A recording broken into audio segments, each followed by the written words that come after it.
hanya waktu SMP atau bisa mengadakan asesmen sederhana yang berupa materi-materi di kelas 9 semester 1 dan 2 dan di kelas 10 tapi di awal pembelajaran untuk mengetahui tingkat kognitif siswa. Kalau untuk gaya belajar dan minat bakat itu kita bekerja sama dengan BK.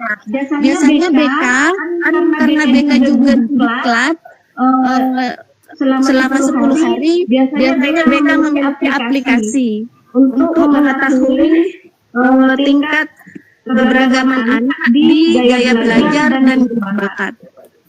Mungkin itu yang bisa saya bagikan. Kurang lebihnya saya mohon maaf. Terima kasih. Mungkin ada tambahan dari Ibu Aziza selaku dosen untuk modul kali ini. Terima kasih juga buat Bu Lutfi yang sudah menjadi moderator pada siang hari ini. Ya, Assalamualaikum. Waalaikumsalam warahmatullahi wabarakatuh. Ya, Bu Lutfi, mungkin saya masuk ya. Ya, sudah.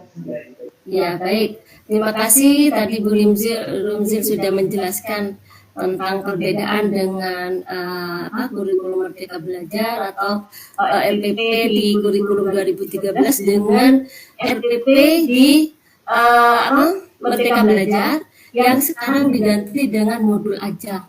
Jadi yang pertama itu sebenarnya sama tahapan-tahapannya, cuma KD itu diganti dengan capaian pembelajaran. Kemudian yang kedua itu tujuan pembelajaran, terus kemudian untuk memasukkan karakternya gitu ya, itu pemahaman bermakna. Jadi di situ bagaimana peserta didik itu memahami, memprediksi dampak pada emosinya, pikiran, seperti itu. Kemudian mungkin yang belum disebut tadi oleh Bu Rumzil itu dalam pertanyaan pemantik. Jadi pertanyaan pemantik itu merangsang peserta didik untuk bisa berpikir, misalkan bagaimana itu kan perasaanmu mengikuti pembelajaran pada materi ini, misalkan. Jadi setelah itu ditanya nanti itu di pertanyaan pemantik. Kemudian juga ada persiapan pembelajaran dari materi ajar, modul ajar, sama sebenarnya di kurikulum 2013, intinya hanya dalam istilahnya saja yang berbeda. Kemudian juga ada kegiatan pembelajaran, ada kegiatan pendahuluan, kegiatan inti, dan terakhir itu penutup. Barangkali demikian Ibu Lutfi, saya kembalikan lagi kepada moderator. Terima kasih.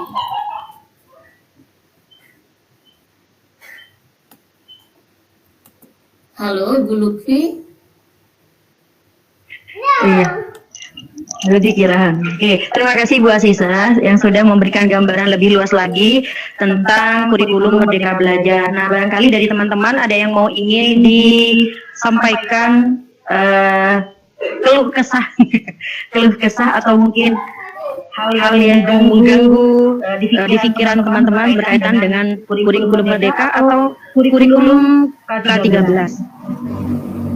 Mari. Ya, silakan Pak Barus. Terima kasih Ibu Moderator, terima kasih Ibu Aziza. Yang menjadi kendala bagi kami itu dari tiap tahun ke tahun itu Bapak Ibu, itu adalah perubahan ketentuan. Nah, tipe-tipe seperti permen itu. Jadi kami ini masih belum begitu banyak mengetahui sudah ada perubahan bentuk seperti dari 2013 dengan Merdeka Belajar sekalipun mungkin hampir sama, tetapi dari istilah saja berbeda. Itu kan sudah punya tanda apa seperti KI makanya berubah menjadi IP dan segala macam. Ini bukan butuh penyesuaian. Ini yang menjadi kendala kami. Jadi belum kami masih belum banyak tahu tentang satu hal berubah lagi. Ada aturan baru, ada permen baru. Nah, ini yang menjadi kendala bagi kami selama ini. Mungkin Bapak Ibu ada yang mau menambahkan. Terima kasih. Terima kasih Bapak Barus tentang keluh kesahnya menghadapi perubahan kurikulum kita gitu ya, atau perubahan peraturan yang awalnya mungkin dari kurikulumnya berbeda di antara 2013 dengan ke kurikulum Merdeka. Monggo dipersilahkan, mungkin Bapak Ibu mau ada yang menanggapi.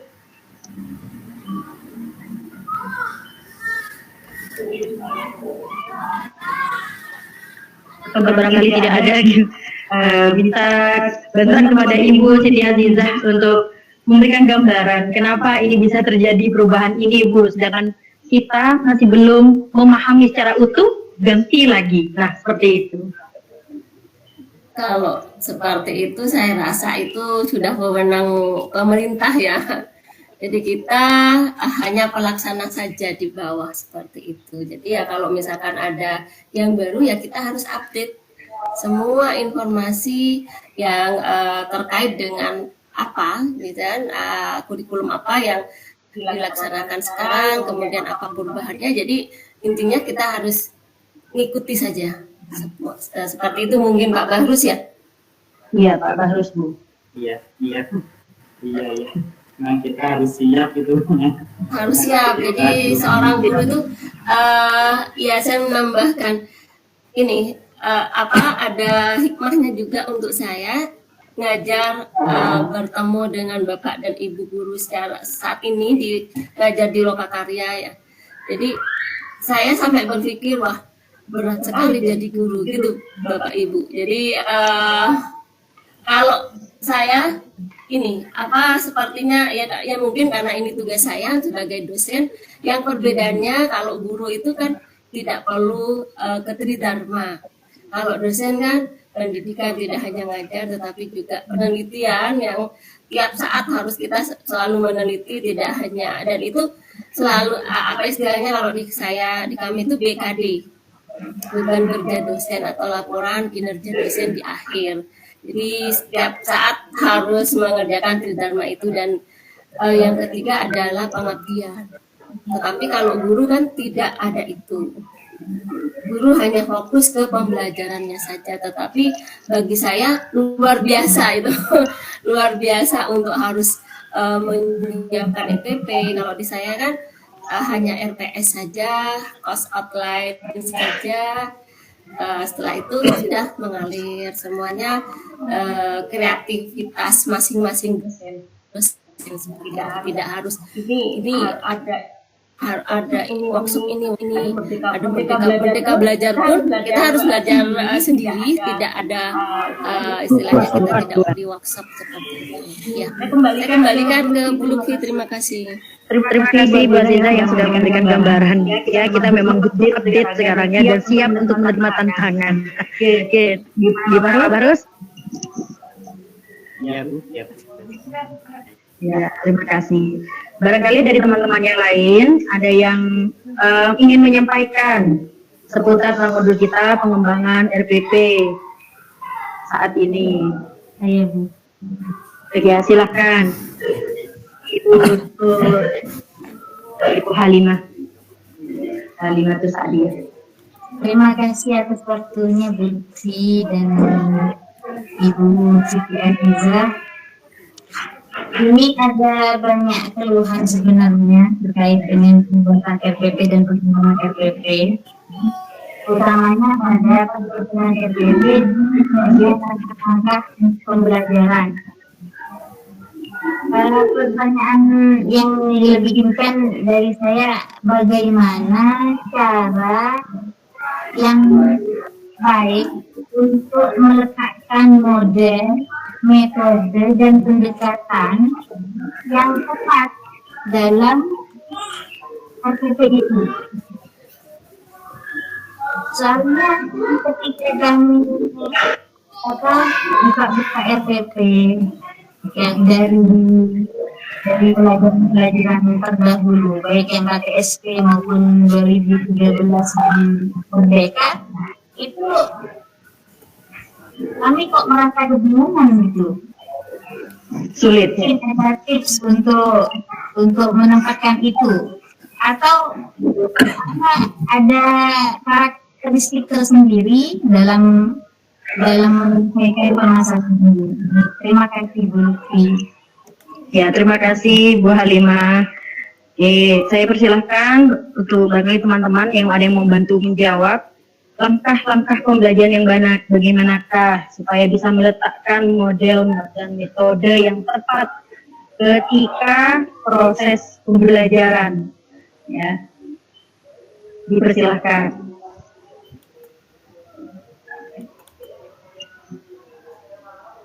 Ya, berdasarkan pengalaman dulu disilahkan Bapak Ibu. Atau dari Bu Lutfi sendiri. Masuk Ibu. Ya, silakan Ibu Pak Rumsil ya. Iya. Iya, silakan Rumsil. Iya. Kalau memilih model atau metode yang tepat dalam pembelajaran, tentunya satu, kita fokus ke anak. Karena kan memang dalam pembelajaran intinya student center, bagaimana anak itu belajar. Kita hanya fasilitator.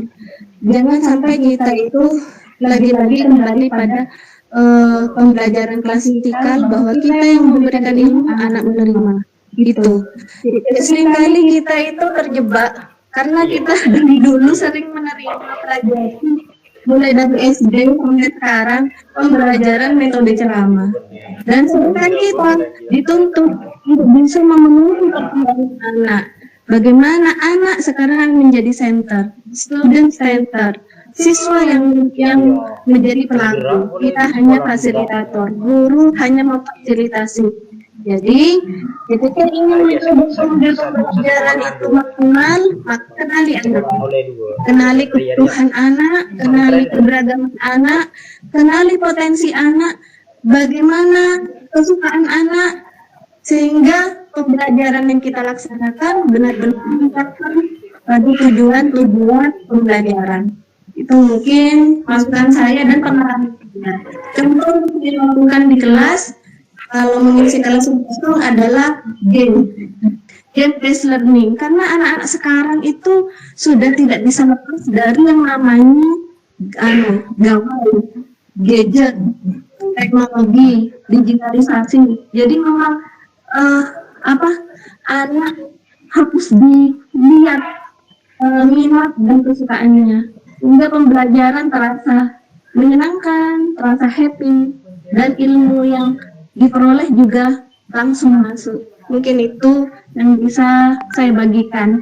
Saya kembalikan ke Bu Lutfi. Terima kasih Bu Rumsil sudah memberikan sedikit masukan buat pertanyaannya Bu Halimah. Mungkin saya bisa menambahkan ya, tidak hanya peserta didik mungkin yang harus kita lihat, tapi juga lihat materi pembelajaran yang akan kita berikan kepada peserta didik. Jadi ketika kita mau menyusun metode pembelajaran, begitu juga dengan model pembelajarannya, kita lihat materi apa yang mau kita ajarkan, sambil lalu juga kita melihat bagaimana potensi anak-anak kita gitu.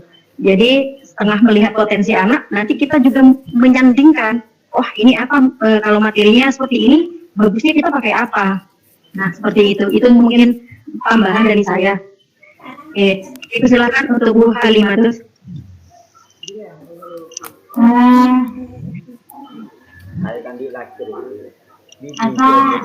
Terima kasih atas tanggapan dan masukannya. Cuman apa yang telah kami baca dan telah disampaikan oleh para guru, Bu Sisil sama Bu Lutfi dan teman-teman yang lain itu kayaknya seperti hanya berpusat pada konsep, tidak pada action dalam pembuatannya. Kami pembuatan RPP ya, kami itu bingung melaksanakan diagnostik bisa saja diketahui ketika orang-orang guru itu sudah mengajar. Sedangkan RPP harus dibuat sebelum mengajar sebagai perencanaan dalam pembelajaran.